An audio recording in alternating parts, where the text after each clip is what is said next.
My name is Mary Wheaton. I'm the president of Austin Friends of Folk Art, which is a 25-year-old nonprofit formed in 1987, originally as an outreach arm of the San Antonio Museum of Art.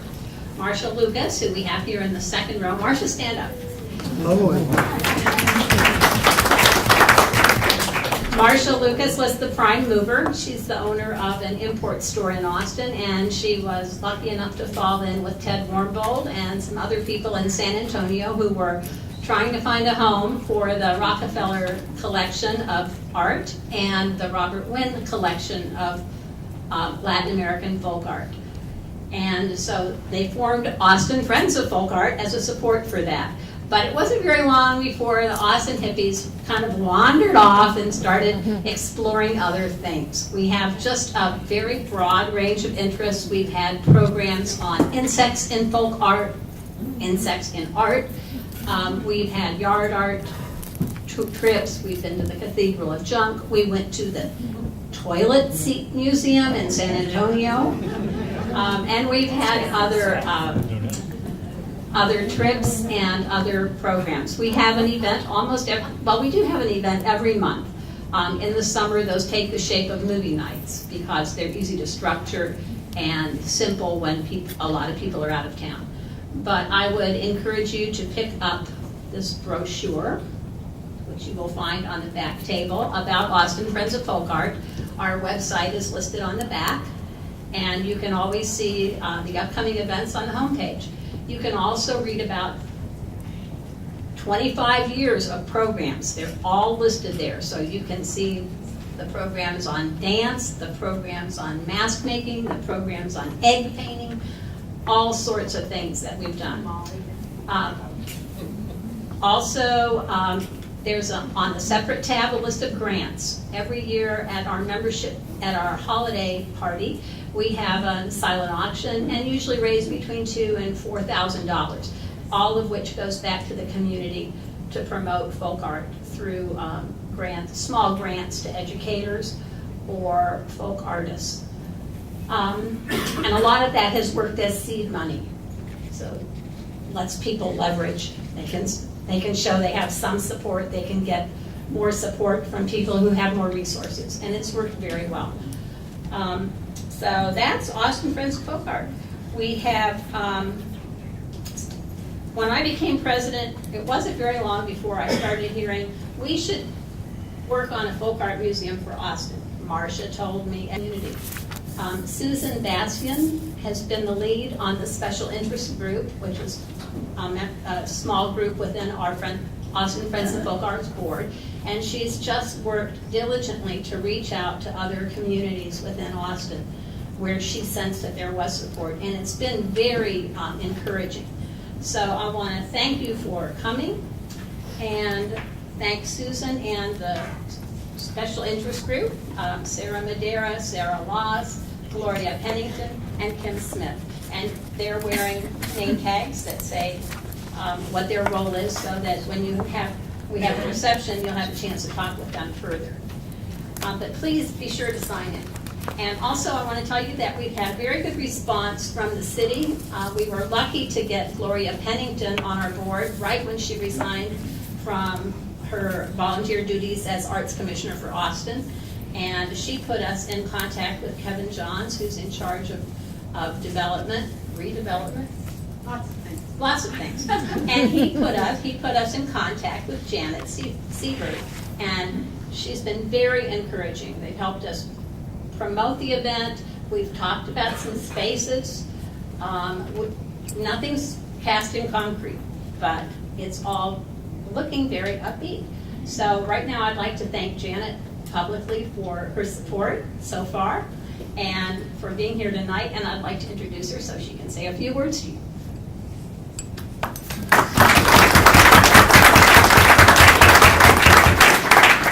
Just a few words here.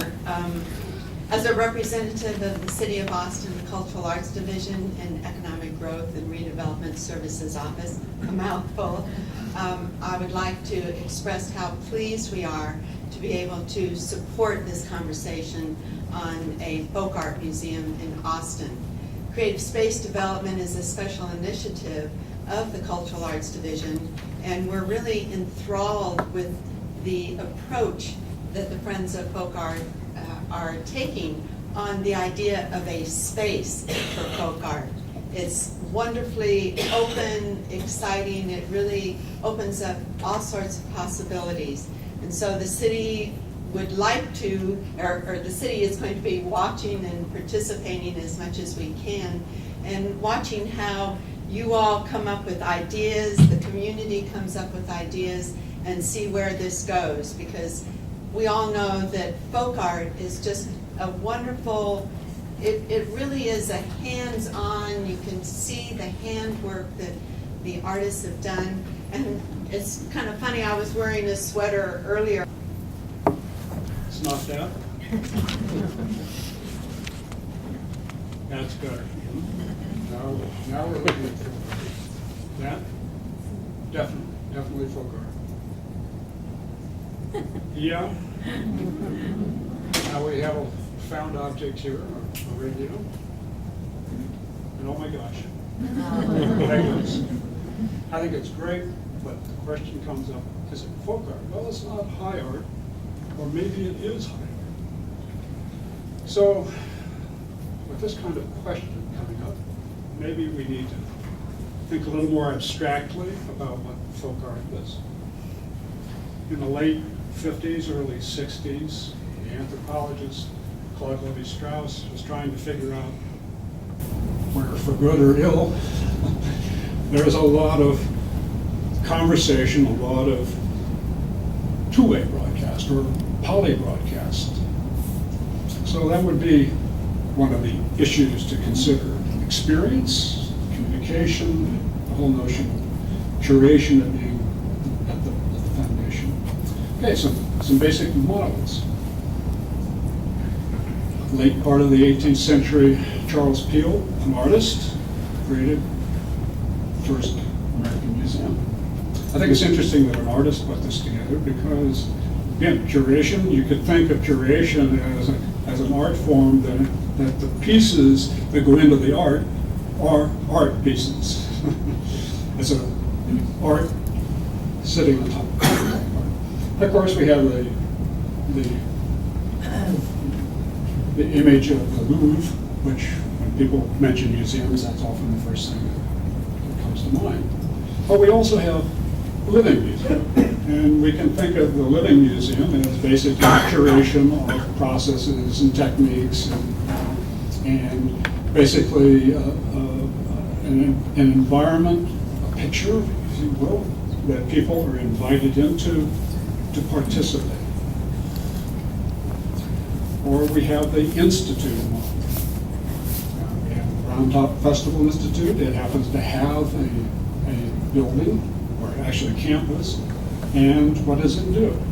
It curates the works of lots of other artists. And we have here in Austin two organizations, the Austin Museum of Digital Art and Plutopia, neither of which owns any collection, neither of which has a building, but again, they put on special events. This last one, which is one that it's called a distributed museum, and the term distributed is borrowed from the way we talk about the internet. The internet is distributed nodes. A lot of advantages to that for the internet, and there can be a lot of advantages to that as a model.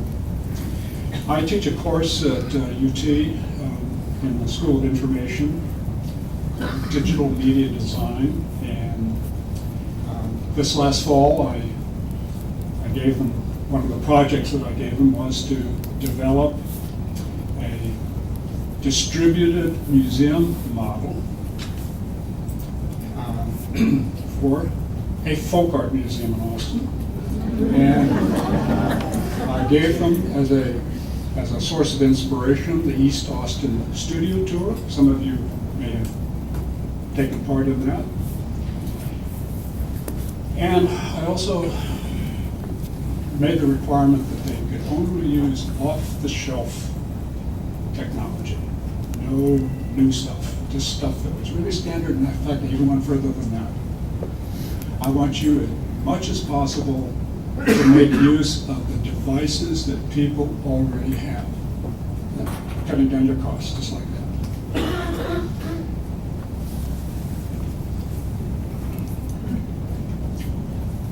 Okay. Why Boston, and maybe more importantly, why now? The economy's terrible. We read all the time about museums having big difficulties, closing doors. But we also have to remember that some of the big enterprises of the last century, Microsoft, Apple, got started in very, very dark economic times. So, but the real impetus here, as I believe Mary spoke to this, is that we have a lot of wonderful collections in the city, and it would be great to take the opportunity to make use of these, to show these. And in fact, we acquired as a donation the Keska collection, small collection, but it is a first concrete step towards having a museum. But the big driver here is, or the big reason that we think this could be doable, is Austin itself. Richard Florida, who's a guy who talks about cities and what makes them successful, talks about the creative class. He indicated, and this was some years ago, that Austin ranked very near the top of U.S. cities in terms of its creative class, ranked just behind Boston. Now, what makes it great?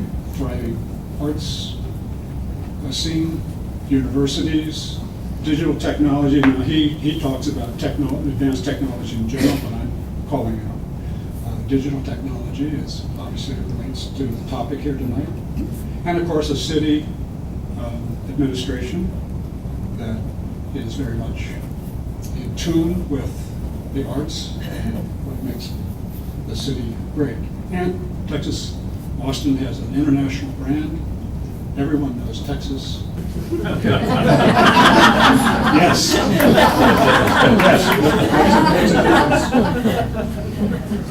Okay, the structure for the meeting goes like this.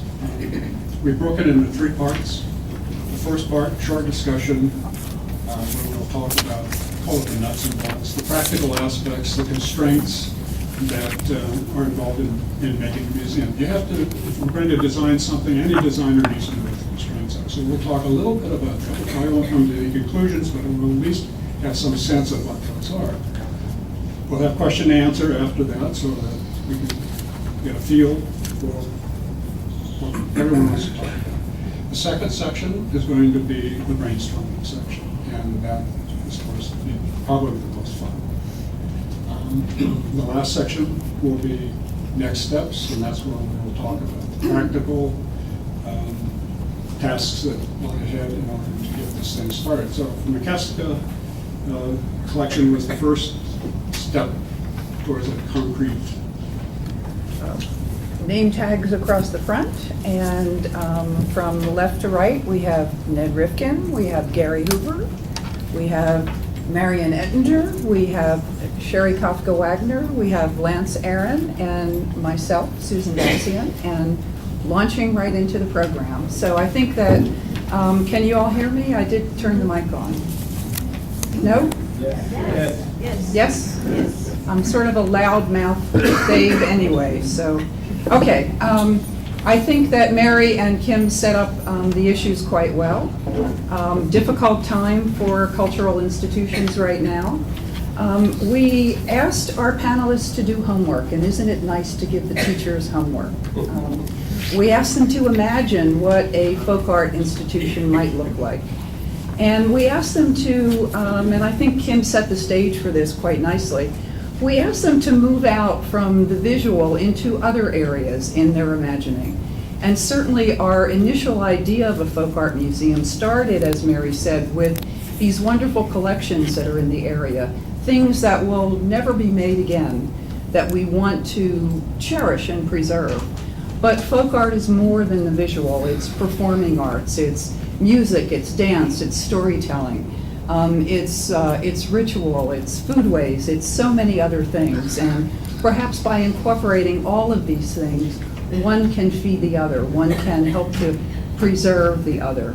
And so we wanted their imaginings to go beyond the visual, to include all of these things, to go beyond a 20th century idea of a museum, to expand into many of the other things that Kim was describing. So before we ask Ned to start out and sort of make a statement about what he thinks the messages are, I've actually kind of thought a little bit about how I've placed the panelists down the line here. And so if we could, not necessarily exactly go down the line, if somebody feels really compelled to respond to Ned after he finishes, that's fine. But I try to sort of alternate between someone from a institution. Of the objects is what art is. And the experience has to be transacted, to repeat what was said. But that's not what a museum is either. A museum is a locus. It's not simply a place. It's a spirit. It's more than the space. So the challenge is getting people who are event-oriented. This is supposedly the live music capital of the world. How does this become the live visual art capital of the world? It won't. It will never do that. These claims are silly, actually. And people who are sophisticated know that this isn't the live music capital of the world, but that it's musically vivid and alive. That's what's important. So how do you make your collection, your program, your ethos vital to a constituency that mostly doesn't know it needs it and wants it? That's the biggest challenge to anything like a museum. I really think the word museum has been used so badly and so frequently that it no longer means what it once meant. And so that's a challenge in itself. There's museums of everything. Somebody mentioned toilet seats. I'm not saying there's nothing wrong with looking at a lot of toilet seats. We can learn a lot. But in the end, it's how the word. I didn't even get it. I'm so trying to get done in 2 minutes. In any case, my real concern for Austin is that people come up with great ideas all the time. It is a very creative capital. Indeed, a lot of sophisticated, well-educated people. People in this room. How many of you belong to the Blanton Museum? Look at that. Okay. Maybe 1/6. That's generous. There's not critical mass in this town. You need to create the critical mass before you can create the institutions. Just remember this too. If you love folk art, which is one of the most important iterations of human creativity, if you love folk art, don't institutionalize it. Okay? Museums institutionalize art. And that can be beneficial to the culture. But what you're looking for is not a museum model that exists. You want to create the model that does not yet exist. Is that sufficient for 2 minutes? Oh, So- I didn't mean to freak you out about that. No, I'm not saying that. I am, as some people who know me, I have a proclivity. First of all, I should not be your conventional person on this panel. That's not right. If you're thinking that I represent conventional I just meant that you. No, I'm not. It's okay. But truly, what the problem, if Austin wants to create a museum that's truly visionary and is about art that's visionary, you need a visionary model. Do not mimic what has been done.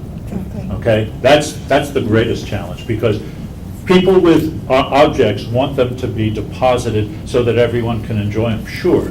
But you're already talking about experiential aspects of a museum. You want to create a force for art and culture. You don't necessarily have to have a location for it. It can permeate an environment like Austin, and should.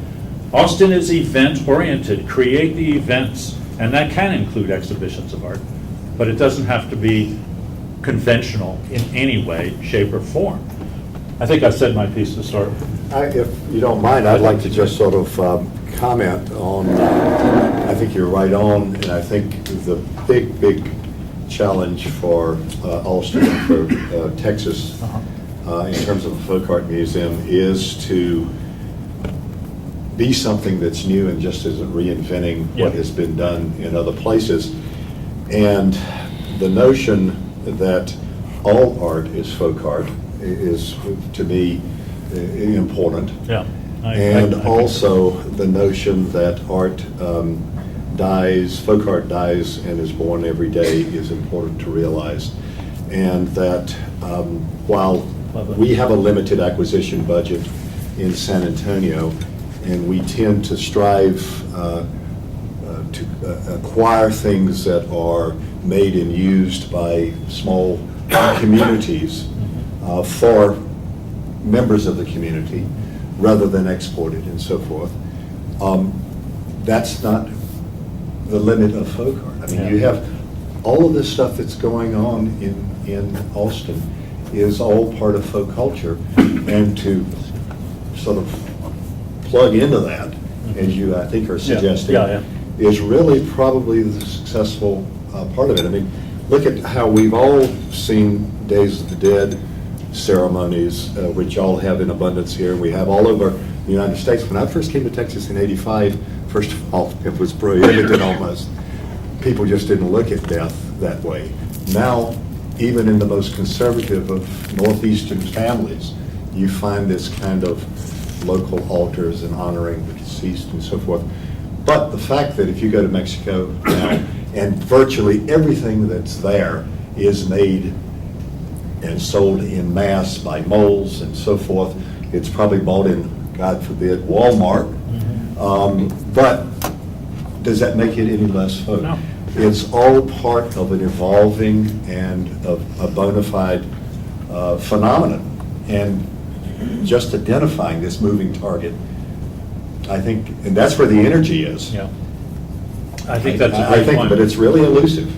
I also think that what folk art is an immensely complex. It's terribly complex. Well, and one And it's that sort of we my really- hands. Fluid Yeah, and one that we really wanted to kind of sidestep tonight, because Oh, although okay. it's a fascinating But discussion. how can you create a museum of folk Yeah. art unless you know what you're talking about to begin with? So, just, that's a challenge, that's what I'm putting on the list Absolutely, of but challenges. I think that's not something that we wanted to really delve that much into tonight. Gary, what would you add to the discussion? A few years ago, I decided to get into the museum business, if I can call it that, and raised about half the money I needed to, and hit the recession, couldn't raise the rest. But in the process, I visited about 400 museums in, 15 countries maybe. And I immersed myself, went to all the conventions, read all the books. I think as an entrepreneur, one of the interesting things in Kim's slideshow is he talked about how Levi Strauss, the scientist versus the bricolaire, and the scientist has these tools and develops neat tools, the bricolaire just uses what's at hand.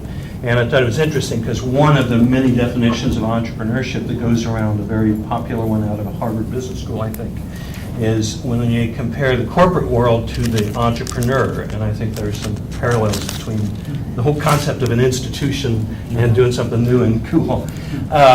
What their definition is, in the corporate world, you start by thinking about what resources you have. You know, if you're at Dell or whatever, you say, oh, who do we have on the team, how much money do we have, and where do we have plants, and what do we have expertise in?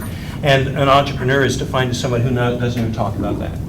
That it's irrelevant. You have something you want to achieve, and once you figure out what it is, your purpose in life, then you say, okay, now what will I have to pull together to pull this off?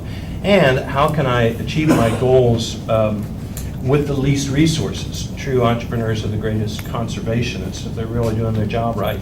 And so a lot of it, when I looked at the 400 museums, I saw what I thought was an enormous waste of resources, where a lot of stuff was going towards stuff that wasn't achieving their purposes. And the other thing I think that I just saw so often, and I love museums, or I couldn't have gone to 400 of them, was a lack of clarity of purpose.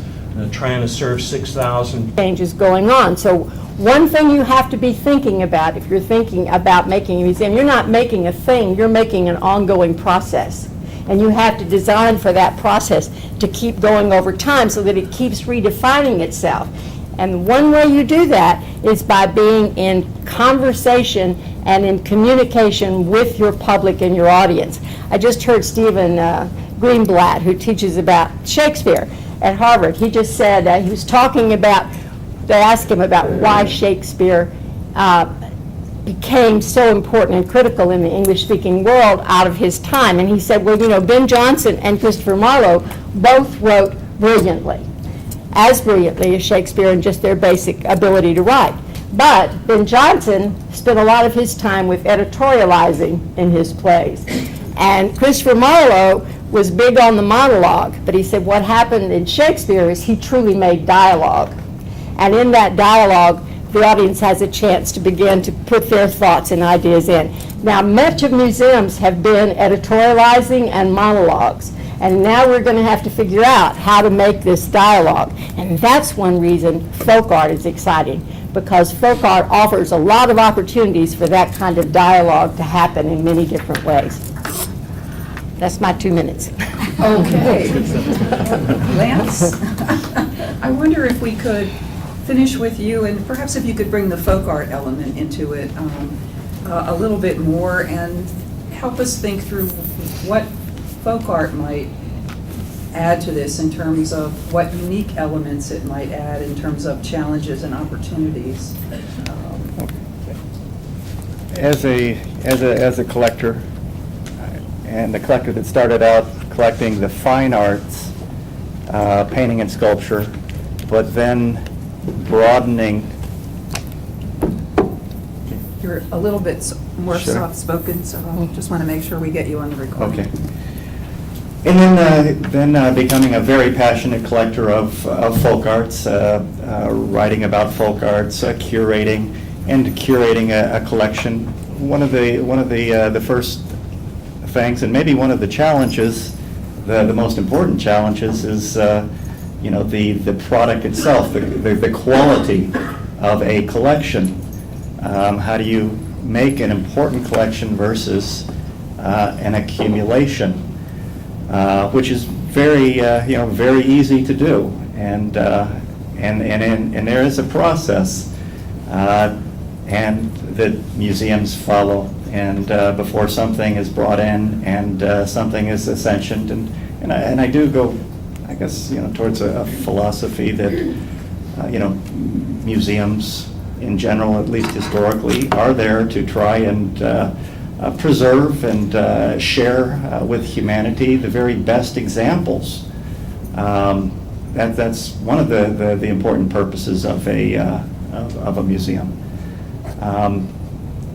And during that building process, to be relevant during the aspect of constructing a collection, is it going to be relevant to scholars? Is it going to be relevant to the local community? Is it going to be inclusive when you're talking about I'm looking and I see a broad, very diverse, wonderful audience, and you want to be you want to elevate and provide important examples that the entire community will be proud of when something comes into that museum.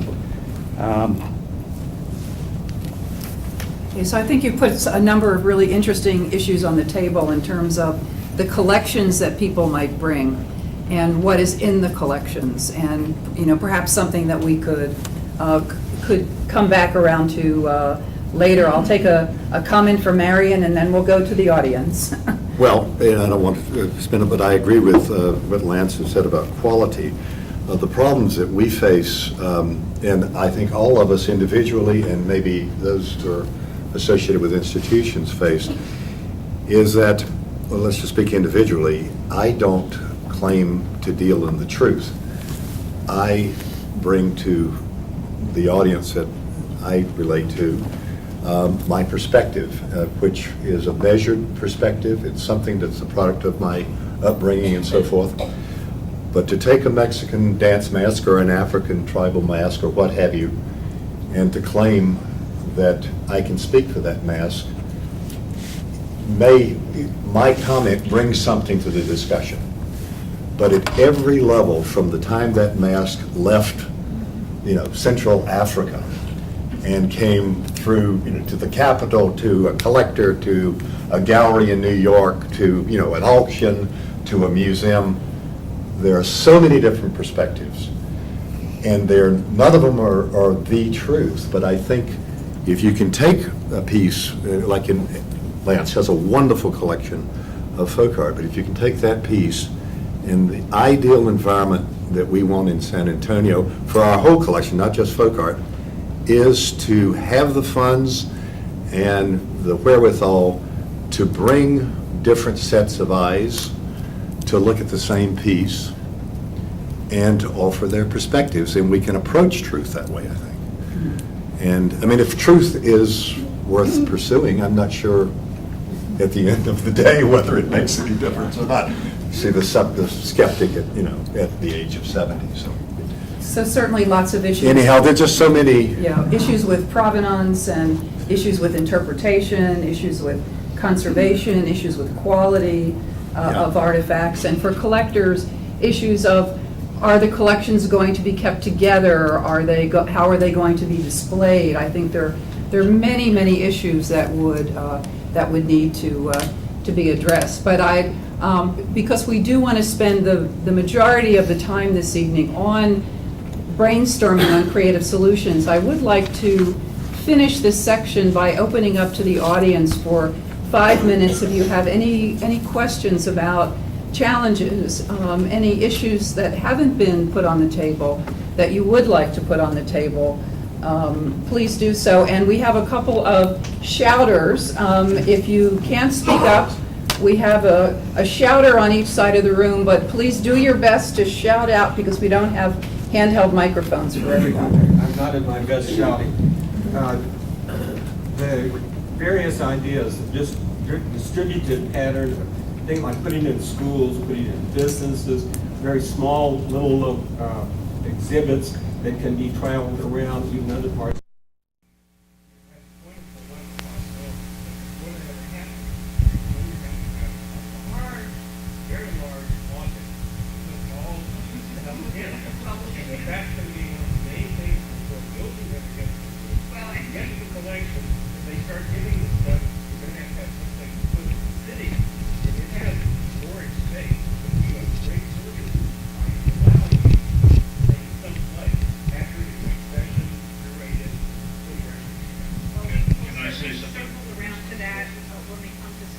Yeah, having worked at the Smithsonian a couple different times, in different capacities, I can tell you that it is a problem. For any kind of collecting, but it isn't simply storage. With storage goes the conservation, the handling, and insurance, and traveling things, and shipping, and I mean I don't think people who have good ideas to create a museum begin to understand the complexity of the operation of a museum. And so before anybody gets much further on creating a museum, look at the museums that are here. Consider very seriously why shouldn't there be a curator of folk art and a department of folk art in an existing museum for the very things that you're saying that have facilities. And my question, this is the core group here. You are the devotees of folk art that we know of so far. Maybe there's a couple hundred more. Do you each have $1 million to give to this? Because if you don't, you will not begin to cover the basic costs of endowing the operation, which means, whether we like it or not, no matter what the model really is, the director chases forever after the people who are not really devoted to folk art, but trying to sell the idea of folk art to people. So it is so real that you have to be very grown up about this. You actually have to have, yes, a wonderful abstract vision. That's absolutely necessary, that's fueled by passion. But if you don't really have the chops to get this done, then think very differently. But you're right, as soon as you get into the business of having objects, you are pregnant. Okay, well, we're jumping ahead to creative solutions, but I can't help but put in my 2 cents here, and then we'll take one more question. But you're making an assumption that we have a building and we have a collection, when a model might be that we don't have a building and we don't have a collection, but we have a different kind of model where we borrow collections, we have a type of folk art institute where we take an entirely different approach, which we will discuss in the next section. Does anyone have one question? Could I say something about that, his question? You know, we're spending $52 million on the collections building in Wisconsin before that's already designed and under construction before we ever got around to thinking about the 2 museums. One of the reasons is they've been collecting for a long time in the Wisconsin Historical Society, and they are drowning in objects. So $52 million was put just to put the collections that exist into some safety. So it is a very important question. And for every dollar we spend on, in our museum, or we raise each year, probably 50 cents, minimum 50 cents goes toward the maintenance of collection, and it's never ending. Yeah. It's you have to be real careful, because accepting anything comes with tremendous responsibility. Exactly. It's really the iceberg. Yeah. Okay, one more question. My name is Becky Combs. I'm a former member of the Folk Art Association. Haven't been back in a couple of years, and I saw this in the paper that this was going to happen.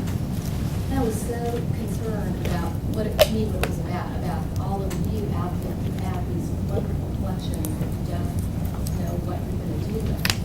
I'm probably one of the only people in the room who is in the younger set, okay? Just like they pointed out. And I have, my own accumulations or collections, whatever, but this is, I can't say, this is so important, what you are doing. I'm learning so much just by listening to the different, perspectives here of the panelists. I'm learning. I'm an environmental lawyer. I work for the Nature Conservancy. I do fundraising. I work for boards. I hear you on all those things and how this has changed. But I really want this group. You guys have so much here in Austin, and we can't let it you can't die and then your kids get to Goodwill and it just can't happen. You guys, you have to do, and you've got to, just like you're talking about, and it's not, the questions for you guys is I'm not here with my iPhone not paying attention. And when you talk about everything's technology and digital and stuff, how do you feel this if you're not? Well, why don't we move into our creative solutions segment? Because I really believe if we get too caught up in thinking about drowning in collections, we lose sight of the fact that there may be some creative solutions that will help us. I'm not saying it's a magic answer. I'm saying I think there are some creative solutions that may help. And I think especially with all of the resources we have in Austin, all of the wonderful communities, and all of the wonderful organizations, look at the people who turned out tonight, the wonderful interest that already exists that would help to support the other activities. I really think that there is some energy here that we need to tap into. So I understand that you've got questions. We'll have reception. We can continue this discussion. Hopefully there'll be enough interest coming out of this meeting that we'll have some sort of organization that will continue to the discussion forward, carry the discussion forward. Let's move into creative solutions and talk about what some of the possibilities might be. I do see your hand, but I think we need to move forward. I'm sorry. So let me turn the next section over to Kim. and let's talk about what some of these solutions might be. I think this first section is absolutely great. Museum's a terrible idea. which actually, I think, gives us hope. Because whatever we do from now on will be realistic in the sense that we will be facing up to the serious challenges. So in this next section, maybe we could talk about, again, thinking way outside the box, thinking what could we do? Maybe it's a guerrilla operation, proof of concept, starting out little steps to see what might work, which would be this communication or your audience feedback type thing. Why don't we talk about some interesting models that we might follow? From my perspective, the difference is really collecting and not collecting. Okay. I mean, that's kind of the dividing line. To become, and I know and I know many of your collections here, and I know the collections of people who are not here, but who are going to be part of all of this. Everybody wants, every month I get a call from someone saying, so-and-so has died, or my brother, or my husband, or what have you, and he's got a great collection. Send me images, great material. We can't take it.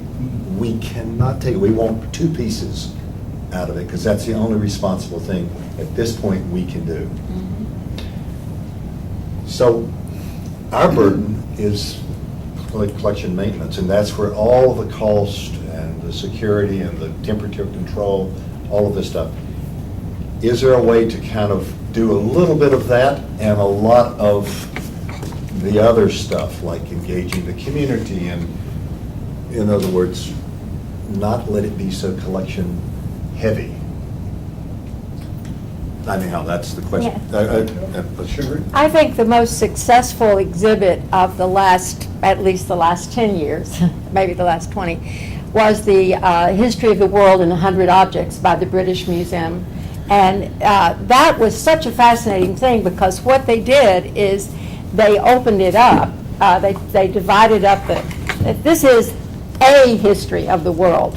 And they stress this is not the history of the world. This is a history of the world, because ain't nobody going to know the history of the world. We can't see it all.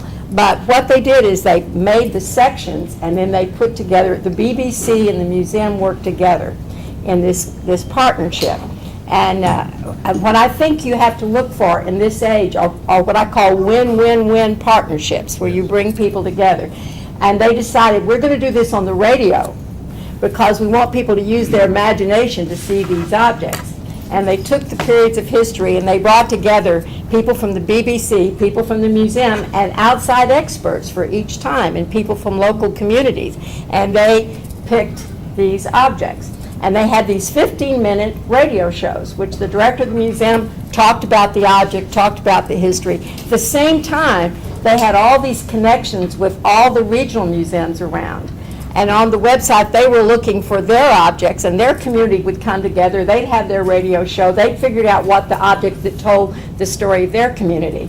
They had this wonderful program for the kids, and they had that on TV as well as on the radio. So they had this amazing kind of confluence of things. And the last object, the whole public got to vote on. And what they did is they worked from the collection they had, and they figured out from that collection. Of course, they had the collection of the British Museum, which is pretty good. But, the whole thing is this became a terrifically powerful thing in England. I mean, everybody was talking about it. Everybody had opinions. Everybody had a way to participate. It was a very, like I said, a 3-dimensional model of a web of relationships that went out. Now, what's happened is the New York Times picked it up and did, the 50 objects that told the story of New York, and the San Antonio paper, not to be outdone, did 50 things, but they went beyond objects to tell the story of San Antonio. So this idea has gone way out, because they were working not from, and the interesting thing, the last object was a solar lamp that you could make from a soda bottle. But before that, it was a credit card, and it was a credit card from the United Arab Emirates, which was kind of interesting. So what happened is there was a lot of conversation, a lot of talk, a lot of discussion. That kind of new way of looking at the intentionality and the purposes of the museum, I think, is the sort of creative solutions that we're talking about. This is the most staid organization, the British Museum, moving into a whole new way of functioning. Can I say, jump in on partnerships? I think that's a word that I think you categorized it as win-win-win. Mm-hmm. And the only problem that I've experienced, I've been involved with museums that have purchased works of art together, sometimes three Yeah, works, right. Different museums, and the object travels. Certainly, exhibition collaboration is not novel. So there's a basis for collaboration among organizations that we've already proved can work. The problem becomes ownership, and it's the problem of human nature. Honestly, it is the nature of people is that somebody wins more than somebody else, and suddenly it gets wonky. But there is no doubt, whether we're talking about objects or not objects, this is why I'm saying the power of your passion for folk art, however you define it, can be coalesced into something conventional and unconventional. That's not the issue. The issue is, how do you deal with the collective gathering, to go back to your point, of people who are not willing to believe that only 2 works out of 300 are worthy or useful or whatever the right word is. This is where it's going to be complicated. It could be that some grand person who really understands, the Warren Buffett of folk art, can coordinate the various folk art initiatives throughout the United States, North America, the world, and begin to see that there's a way to partner, because it's very hard to do from the bottom up. Even though it's ideal to do from the bottom up, it's very, very difficult to get people to agree to a kind of sharing and distribution. To go back, you could do it on the internet without a problem, but when it comes to the stuff, the real art stuff that's valued and traded, and all of the stuff that it's really tough, because people have spent money, people have pride and ego. These are the problems. So what we're trying to solve in this little meeting here tonight, if we can get this right, we need to bottle it and distribute it, because it's really not, I'm curious to hear your thoughts on this, because we were just talking before, Austin and San Antonio, to me, seem like very far apart, but they're not. Why haven't they been working together? Right. This is what I'm talking about. This is exactly, everybody wants civic pride. Austin, great city, on that, Yeah, and of course, we should have done it with an airport also. Yes, yes. In San Marcos. Right. But that's precisely my point. And with the symphony, Yes. I mean, gosh. And it will be done. By Well, it will necessity. be eventually. But we did this great show this year, probably the most successful art show of the year was the one out in California, where they did all what were they, 40 museums and galleries went together to make that Pacific art show, that big show. Now, the problem was, the way it worked was the money came from the Getty. Right, it was driven. But it was really fascinating the way all the groups put that together, and it was the big, huge art show of last year, and a fine show. It really changed a lot of perceptions of things. So people are looking, as hard as these things may be, people are trying to make efforts. That's a distributed show. Definitely. And make those efforts. And I think, we should realize that if we're very clear about intentions of what we're doing, we may be able to devise some new ways and some new ways to marshal, to work in these kinds of methods. Just because San Antonio and Austin haven't ever worked together doesn't mean we can't. Of course. And I think that's one of the things we should be looking at, is that kind of how we can set up these relationships. Yeah. 'Cause- Exactly, yeah. One thing I throw out from a practical viewpoint is, obviously Austin's a very entrepreneurial community, and I mentor lots of entrepreneurs, and I just wrote down notes. At least two of my mentees, or whatever you want to call them, are in the art world, and for every one I have, there have got to be dozens that I don't work with, but like one guy, Robert Boland, is trying to raise the capital right now to create a art handling and art storage business. He comes out of the field, you know, and it's been done in Dallas and Houston and done in San Antonio. So I just spent, whatever, 4 hours going through his business plan and you know, how can he do it cost effectively? But a guy like that, and I think he's got some good leads on investors. A guy like that needs partners. I mean, if somebody were to sign up at his opening to use his services, even at his cost, you know, and it's going to be real affordable compared to probably what the industry usually pays. You know, he's looking for people to talk to. And then there's Jennifer Chenoweth. She has a thing called Generous Art, and she works with I don't know, fine art is the right term, but with artists trying to sell their work. And what she does, she puts on shows at company headquarters in conjunction with parties and events. So Dell or Bizarre Voice or Home Away or whatever will come to her and say, okay, on Thursday night, bring 40 artists and 40 works. And so, you know, both these are for-profit enterprises, but these are young, driven people trying to change the way the world works and coming from a whole different aspect. And if there's two of them that I just have worked with, there are going to be dozens in this city that don't, you know, aren't at this meeting and don't know what's going on. And that's where a lot of the great ideas and opportunities to do things with just a lot less capital. And I'll just cap it off. I said some of my ideas are radical, and I think, to be blunt, I think most of this is fruitless and without talking about purpose. I could never make any recommendation without understanding, why are you bothered? Why do you even want to do this? I guess intentionality is the same idea. So I don't want to underemphasize that. But let's say we didn't sit here and knew the purpose, why we were even doing it. In the museum I was working on, we were going to own never more than 5% of our collections. We were going to borrow them and everything else. Second, there would be almost nothing permanent. I mean, if you look at the Bob Bullock, its attendance has gone down every year since it opened. It's a fine museum, but there's no reason for people to go twice. You know, not a lot. I come from a retailing thing. We're obsessed with the customer, so we're obsessed with long hours. When do you want to come? You know, if you're going to close 1 day a week, I mean, not 1 day, if you're going to close hours, like I'll close Monday, well, I would just open them all at noon every day and go till 9 at night. I mean, there's all these things that are kind of basic. How is your parking? You know, those kind of things, which you never hear about in most museum conferences. But, and I would advocate new business models of for-profit versus non-profit. I think for-profit can be more sustainable and allow the people running it to focus on less on raising capital, or even hybrid models where there might be a nonprofit that owns objects and takes donations coupled with a for-profit that runs the website and knows to go out to promote. So those are just a couple of things. Yeah, good.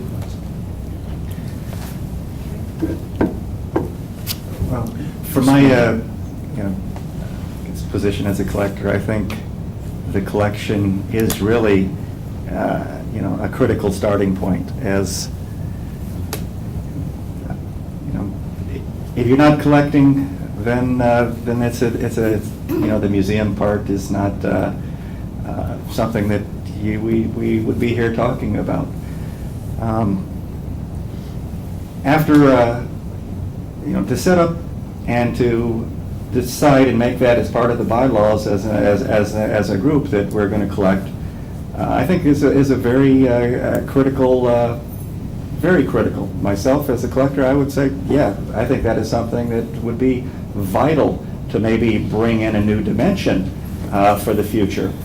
I would also say that if you're going to do that, then the hallmark of quality should be the benchmark that you move forward on, and it's quality, not quantity, and a decision of different business models where you're not going to have to layer in the fixed expenses to take care of it. We mentioned the distributed museum. Interinstitutional collaborations are, I think, could be vital and very exciting. Another way to grow is living museum models, that I think there's an opportunity, especially in a folk art sort of model, of working with living artists, and that perhaps being another way of creating more levels of connection with an audience. And I hear real concerns about supporting collections and financial difficulties of museums, and I feel that a piece is getting lost, and that in terms of what other things could help support these activities of museums. And I think the living museum aspect is maybe something we need to bring back in. Could you comment on that? Well, the interesting thing about folk art to me, my first paid job out of college was working on the planning for Hemisphere 16 in San Antonio, and my second day I was assigned to work with a man named Alexander Gerard. And he was setting up his collection, Magic of People, which is the basis of the International Folk Art Museum out in Santa Fe. So, I didn't know diddly squat about anything. And I had to go work with Mr. Gerard. But one of the things that I became aware of is Mr. Gerard instructed me that my job was to follow him around and not say a word. But I did follow him around and not say a word because he scared me to death. But what I begin to realize is that first, it's all about the creative process. And let me tell you something, people everywhere create. No matter how poor they are, no matter how tough their circumstances. I don't know if any of you seen that YouTube show of the musical instruments. The people are living off the landfill, and they've made these musical instruments for their children, and they have the landfill harmonica and this band that they put together.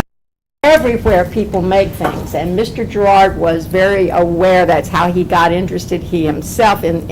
So what I think that what you're talking about is not just looking at the objects, but looking at the process of creating those objects. One of the exciting things about folk art is it gives you a lot of ways to connect with the whole society, to connect with the people, to connect with their circumstances of their life, the food that they make, the way they dress, the way they talk, the way they dance. All of these things. And I've started just using the word center a lot, not so that I can stay away from having some kind of ideas, but as we begin to look at those kinds of ways that we can bring those things together. I'll give you an example. I was working with a museum that had been built as part of the Yerba Buena complex out in San Francisco, which is a big urban renewal park, and I was working with them, and they had a museum. They just opened it. It's only been up 2 years, and they'd spent many millions of dollars on it, and they had a very named architect, and it was quite wonderful. But it was supposed to be for children and technology, and it was failing. And even though they had a big endowment, it was obvious that endowment was going to be gone pretty quickly. So when we were looking at it and we began to watch about it and see, we began to realize that we didn't need to make it about the exhibits. We needed to make it about what the kids were doing. And it's now called the Children's Creativity Museum. It's very, very successful. We were able to turn it around, and it's prospering quite well because there are a lot of exhibits, but they're always changing. But they are centered on the process of the creative process. So that, in a way, it's not like, I think we need to get away from either or. I know we're all brought up in the either or dialect. But I think that it's got to be both and. We can have the objects and we can have this living fabric at the same time, and we need to sort of quit those kind of making everything into little silos and putting them in opposition to each other, but see if we can think about ways to do that, more creative work. If I can kind of second that, just coming into the industry from the outside and seeing 400 museums, I got so frustrated with art museums in that they almost never tell the life story of the artist. They almost never show the artist's tools. They almost never show what his or her studio is like. They almost never show, and it's like it's all been dehumanized. So that's one thought that relates to that. And then the other thing is interactivity. If you go to all the museum conventions, I think interactivity involves computers. The best interactive exhibits I ever saw, there were no computers anywhere nearby. True, deep interactivity. And letting the people that come to the place play a role in it, a real role, So in our concept, about at least a third of the exhibits, you had to do something or get involved, and this just strikes me a wonderful opportunity. And I'll disclose a little thing is, the most impressive museum that we went to in terms of looking for new business models. So we were impressed with the International Spy Museum in Washington, which is a for-profit museum, so that's a very radical thing that we love that and learned a lot. But the most impressive one is called the City Museum in St. Louis. How many of you have been to the City Museum in St. Louis? Yeah, okay, well, we sent our architecture team up from San Antonio. It just blew them away, like life-changing. And it is, I think you can make a case, a work of folk art, the entire place. Definitely. And he opened it as a nonprofit. I forget, he raised up $3 or $4 million. He converted it to a for-profit, and his attendance went up 50%. And now actually they sell condos in the building because people just want to live around it. You cannot describe it. You have to see it. It is a giant. He got an old shoe warehouse and turned it into a work of folk art. It's a crazy artist. Am I You're right? exactly right. And the way he did it, again, was he has this process of people. It's an ongoing process.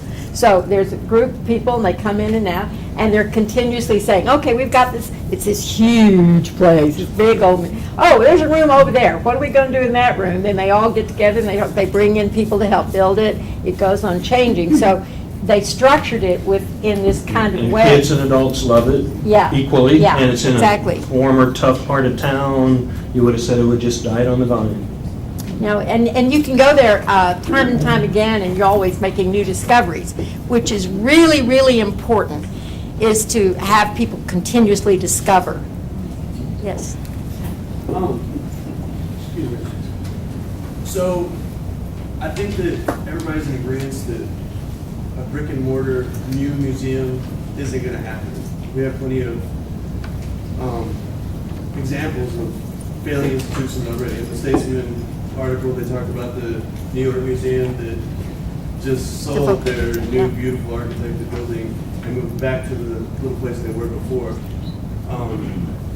We don't have a huge building that we're trying to fill rooms and stuff. We have a lot of individual collectors that basically have museums in their homes that are trying to do something with it. Get it out there to show the community, the world really, which, I mean, branded international, Austin is pretty international, and we bring a lot of people here that would get exposed to it if it was around. In Kim's slideshow, he mentioned the East Austin art tour, and I think that's an amazing model to follow if we're actually going to make something happen. Along with Mr. Smithsonian talked about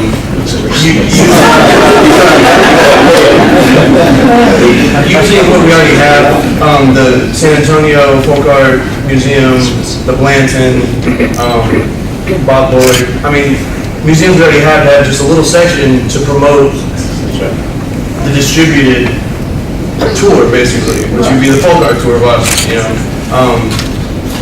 Individual galleries do really well here. We have everybody here in this room would go to a museum if we built it, but this room is not going to be enough to support it.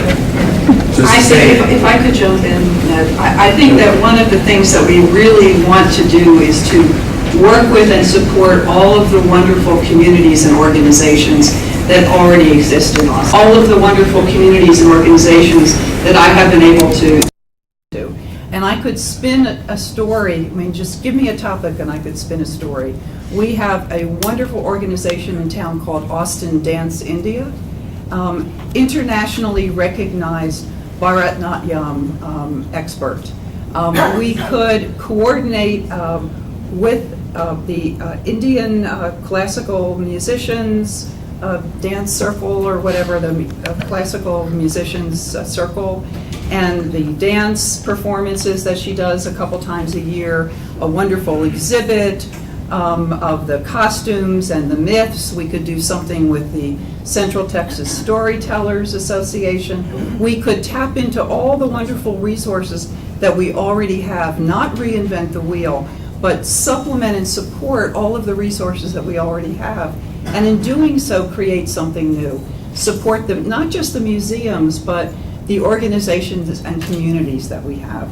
So, but I don't know if Kim wants to go to the question and answer session yet, What, or... you know, these two guys have been raising their hand for an Well, hour. I'm looking at Kim for the moderation here to see what he wants to do. Go ask, let me ask you a question. Yes. Go ahead and ask your question. Poor guy. I think that you, to a certain extent, we may be underselling our assets in this community when we give up on the idea of a building, because the thing that is interesting is that folk art is in these collections that are available in the community aren't the only art that doesn't have a home. The University of Texas has a really, really prominent Latin American art collection. It's in boxes. And it could sustain a building on its own. And they have the land that a building could be built on. It would be up to the community to organize and say to the city to come up with the money to construct something. The only reason why I mention this and why I think it's a nice fit is because the idea of a Latin American art collection, we all have talked so much about folk art in Mexico.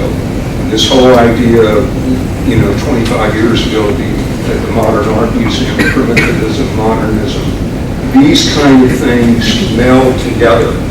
And the kind of collaboration that you could have between folk art and modern art, or modern art and Latin American art, I think would be really interesting. And I also think that for this community that doesn't have a real signature other than a university museum, doesn't have a signature art presence, visual art presence, that this is a selling point in terms of our economic development and the demographics in this city. This is a community that is becoming increasingly more Hispanic. So the kind of educational tool that you would be creating if you made this kind of investment would be really substantial. And then all of the stuff that y'all are talking about, a museum without walls, I mean, you can do that also. But I think that we should think about a real substantial investment in terms of developing a signature art institution in this community that is the community's, in partnership maybe with the university. I would love to respond to you, and I know this gentleman has been waiting, so let me just do a quick response, okay? I am so touched by all of your passion, and the word amateur means lover, people who love the ideas or the things themselves, but professional is in distinction, and it's not either or, it's both and. The professional reality of what you're talking about isn't, it's not a bad idea, it's a great idea.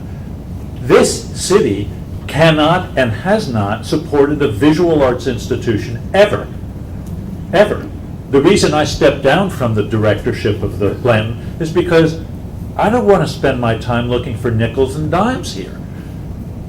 You have a great idea, but please wake up and understand that it's fine. I understand what the idea of quality, but nobody's ever defined it, okay? Marion and I as professionals might nod and agree, but that's a word that gets bandied about so irresponsibly. I do think objects are the fundamental vehicle for art, the experience of art, the human experience of the energy imparted into an object that we feel and experience. There's no substitute for that, no matter how viral and virtual and whatever another V is. But vague would be the rest of it. You guys have to realize what's gone on here, and yes, it can change. My entrepreneurial friend is going to tell you that it has to mimic more the for-profit sector. Every nonprofit organization is trying to sell something now, for profit.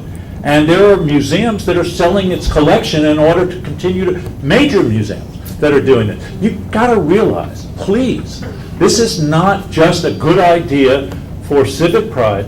The idea that Lance had is your first step. Get in touch with other friends of folk art throughout the world and see what is possible. Start there. Don't build a building and bring in objects irresponsibly. This is really, bad news. If you don't have the resources or can't find them, I have not found resources. People give $100, $500, and every so often $1 million. But there's no $20 million other than the people who spend it on the art they buy. That's where they spend their money. Please understand this. This is not a city with critical mass in the visual arts. It really isn't. And if you sit here and talk to each other all the time and don't listen to people who have been elsewhere and who know what they're talking about, yes, it can be different. It should be different. There's every different model to consider, but you have to spend a lot of time doing audience surveys. Find out if people will contribute $1 on the internet to a folk art museum. The way Obama built his resources for a campaign. That's a real new system of getting out there. There's Kickstart. There's all sorts of models. But please don't just go to the old model and say, it would be great for our international visitors to come and see this wonderful city. You got to do it from inside first. And so Ned has given us a great segue to the last segment. So we will continue this discussion in our reception, but we really need to move to the last section, which is what should we do next? And what Ned just said is we need to get in touch with other people. In Wisconsin, when we set out our process, we don't jump ahead. We say, this is what we're going to explore in this step. And from that, we've learned the thing that takes us to the next step. So we start out with a concept framework, and we all worked really hard, and we got this framework, and then we started exploring each part of that framework and just left it to the next step, to the next step. So I think that if you say, we want to explore the way to communicate and share folk art among people, ourselves, all of us, to share this resource. I'm looking forward to the day when it's just art. We don't have folk art, this art, and that art. We just have art. But I mean, what can I say? I've always been idealistic. But nonetheless, I think what we can think about is this is our intention, and how are some ways we can start sharing and learning while we share as we work toward. That's a 3-year process, right? Yeah, right there. And I would like to just say this, because I was literally present when this organization was born. And Nancy and I think we have been extraordinarily impressed with what you have done here in terms of a very, very turned-on community. It's a very international community. It's a community here that has energy that we don't have in San Antonio. Right. It's plugged into the university, of course. It's plugged into, I don't know, politics. Anyhow, I'm not sure what that's all about up here, but anyhow, so it is just as this extraordinary thing, and you've taken folk art levels of explanation, of relevancy that we haven't even thought of. And it's really extraordinary. And out of all of this stuff, after 15 or 20 years, 25 years maybe of doing that here, right, Marcia? Something's going to come out of it that's going to lead to what we're all here trying to figure out. It's going to be born, but don't kill what you got now. Keep that going, and something's going to. When I tried to talk to people who want to do the planetarium out of doing it here in Austin, because their main argument was we're the biggest city in America without a planetarium. I'm like, well, doesn't that indicate every city in America's got one? We could go see one, or go out to McDonald Observatory and not spend $150 million or whatever it was. So I don't know, to me that's the key, is why are you starting with this venture? What's in your heart that makes you think it's worth having meetings and energy? Okay, sir. Well, I just had a question, really. We have a pretty fair collection, at least we think it is. And it's, Of course, it's on account. it's not too expensive, but it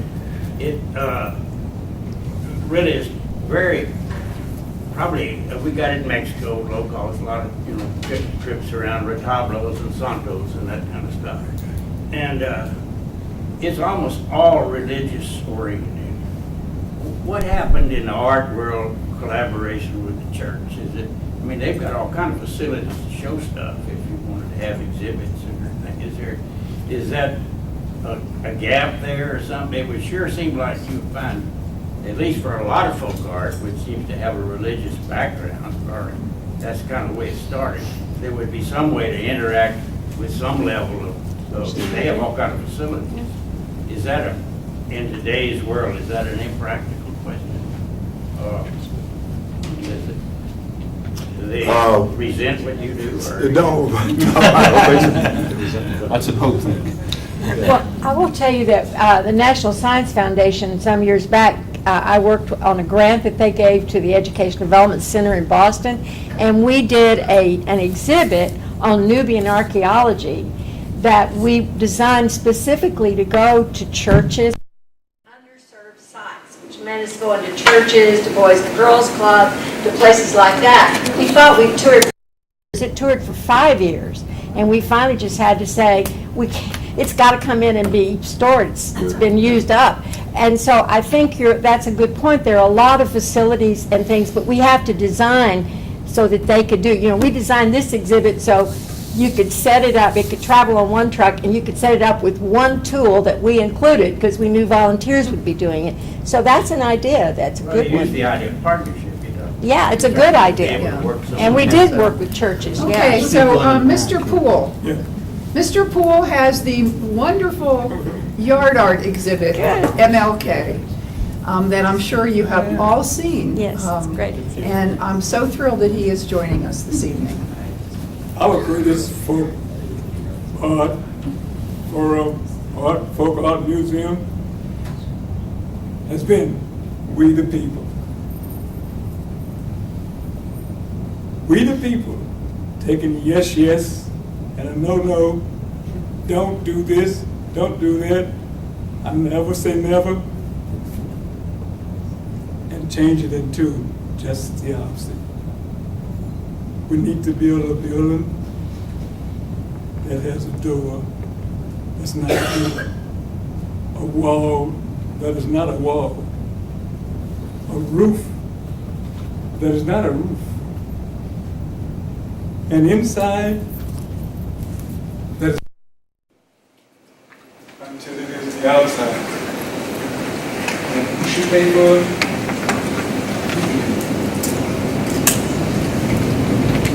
Start with community churches, community organizations, starting with cities. I remember when I came to Austin, there was a rule by the city that you do not construct a building that has a structure that's taller than the Capitol. That's right. That's right. And today, the Capitol is rocking in the arms.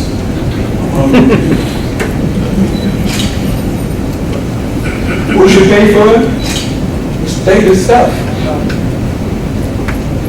There was a governor that said, as long as I'm governor, black and white will never go to school together. The biggest no-no that is now is you.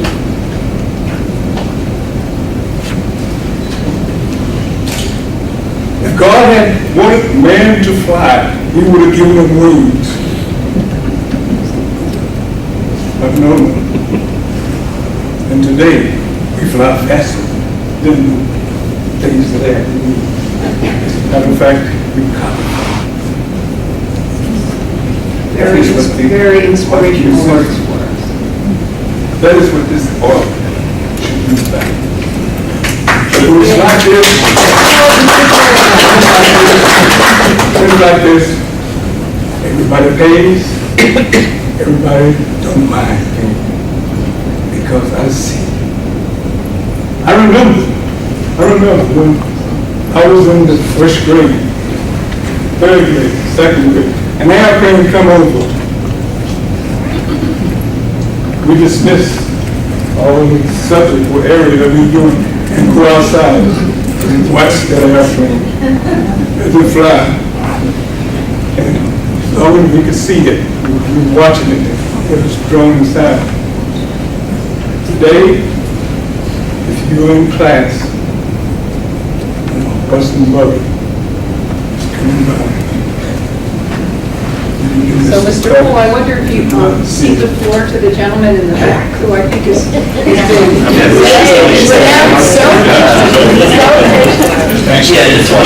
But thank you for those words. We really appreciate it. Very inspirational indeed. A couple to kind of echo what a couple of these gentlemen are saying here. In regards to, I think of it is also how these places are run. I think we can all agree companies like FedEx and UPS do a much better job than Postal Service. So, and I think that's really, that type of efficiency is really what's going to help a town like Austin. And so we spent a lot of time, I think today, with all due respect, I mean, we've been here for 2 hours, had a lot of people talk about the backgrounds and a little bit of the real world experience, but I'm not sure, like this is a great example of how, my personal opinion, I didn't find it very efficient, right? Meaning, I don't know if people in this room who are probably twice as old as I am need a definition of folk art. I think what would have been helpful would be really to see real world examples of failures and why they failed and successes and why they succeeded. The British exhibit, the British Museum exhibit, great example, right? But what are some third-party people that we could be talking to in regards to the consultation of management of the funds, grant writing, whatever it may be? And I think one thing that this town that we didn't talk about at all, it's actually one of our strongest suits, and it's going to be the next strongest suit for the next decade for Austin, is really the IT community, right? I think what we need to do is we need to partner with those people and bring in their efficient mindset, bring in their out-of-box creative thinking, not necessarily people from the industry, from failed museums possibly, right? And there's a lot of great awesome talent. I mean, we've got the money here from a lot of big companies, whether it's Facebook or Dell or AT&T. Every single event, whether it's South by Southwest, I mean, they're sponsoring, they're throwing tons of money into these pseudo nonprofit as well as for-profit companies. So I've got my own virtual museum, and I'm glad that was brought up. I mean, I would love to see a brick and mortar museum. I went the virtual museum route because it was very cost effective in the region that I was representing, tribal cultures of Burma and Northeast India. There's also a mechanism for those people over there to see their grandparents' artwork. That entire museum that I've got online, I did that 7 years ago, and I did it for under $10,000. It's got over 1,500 photographs. It's a virtual museum. It's a flash, so that's kind of outdated at this point. But the point was, it was, in my opinion, very avant-garde for 5-7 years ago. And again, $10,000 to put 1,500 photographs ranging from the 1940s to present day, tribal artifacts, and it being web interactive. That's, I think, the type of thinking that we need to put on the table, and we need to have those types of personalities kind of really give their thoughts on it, whether it's financial services, whether it's creative services.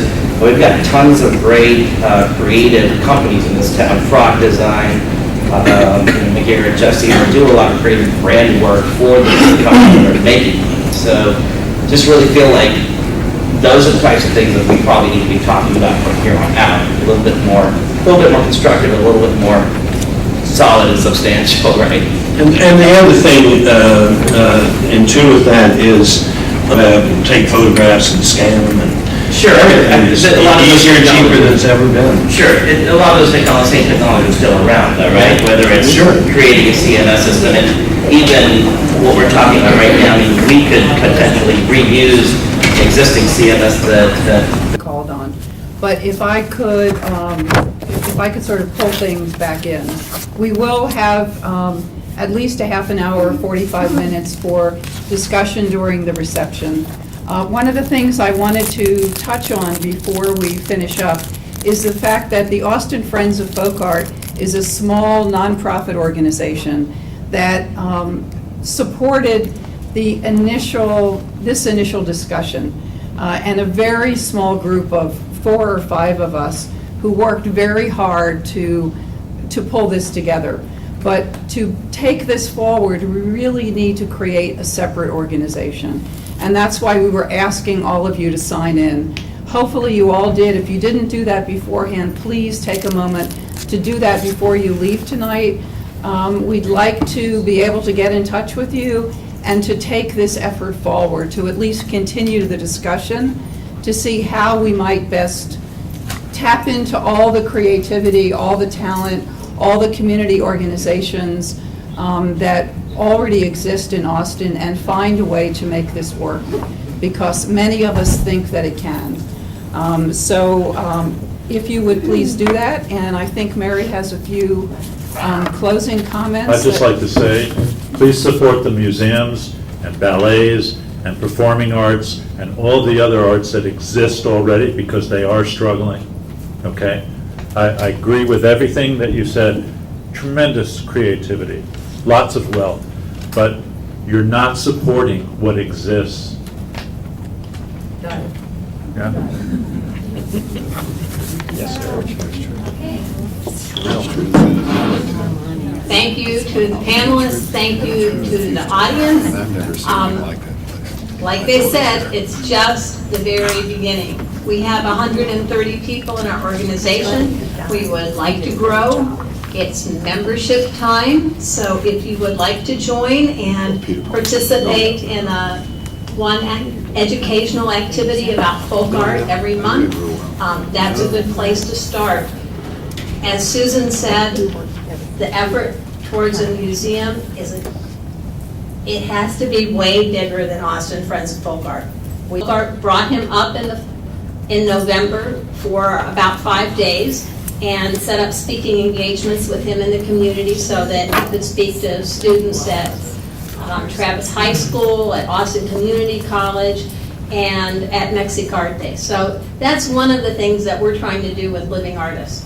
And we also arranged for him to work with Sam Coronado in his print studio, and he pulled 40 serigraphed prints, and we have 10 of them. And we are going to pick a winner of this one, called Mercado Michoacano, from this bowl.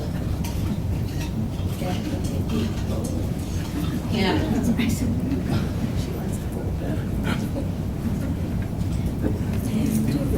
The winner is Kate Amerson. Okay. Is she here? You have to be present to win. Great. Kate Amerson. Great to win.